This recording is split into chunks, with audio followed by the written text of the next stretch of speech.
So we got a little project going on here with the boat. We've got the spare tire that I got a spare tire in here someplace. So here we are at the front, and you can see this is the mount, and I've already taken off and kind of hacked it up a little bit. Kind of got this tire kind of sit where I want. So this here, I kind of notched this a little bit. Basically just kind of took a cut here, cut that weld, and then on this side cut it. Basically trying to pitch the tire so it fits a little bit closer to the angle of the boat, because I kind of wanted it to kind of tuck up in here a little bit closer. The mount is right here. It's just a square mount, but the boat's got quite an angle to it, so it was sitting pretty low. And I didn't really like how low the tire was, because every time I backed it in here, you can kind of see it was dragging every time, because hitch on the John Deere is real low, and right now I guess this is easier than making a 3-point hitch for the John Deere to lift it up. So what I'm trying to do here is I'm going to take that bracket, and I kind of got this tire mocked up, and I think that's pretty close to where I want it. It's about even with that. I think that should give me plenty of room for a little bit of a frame that's going to come down there. So my plan is, and I'm kind of see how this turns out. I'm not going to document the whole thing here, but I think what I'm going to do is I'm going to keep this plate. That bolt pattern works pretty well. These carriage bolts fit in there pretty nice, and I already got this 3/4 cut off, or 2/3 cut off. I just got to cut that pretty well. Actually, it's a pretty nice looking weld there.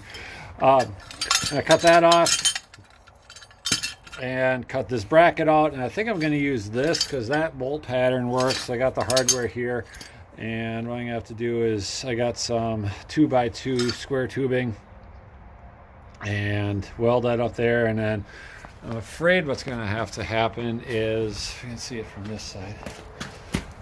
I think we're going to have bracket somewhere down in here. It's going to have to try to come up, and then I might have to do like a weird 90 back in so that it bolts up to the rim. So hopefully it's not too clunky, and I'm not going to crash the bow of the boat into it when I load it on a trailer this summer. So we'll see what this looks like. But anyway, this is just kind of an introduction to problem.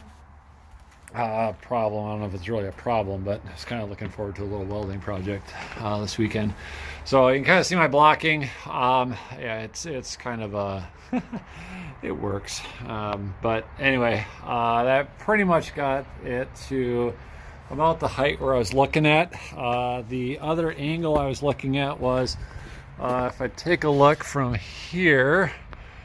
From this point, if you figure this is the lowest point here back to the tire in the back, I think that'll clear. So even if this tongue would drop all the way to the ground, if something would happen with here, while I'm trailering it or something, at least then, the tire would be up high enough.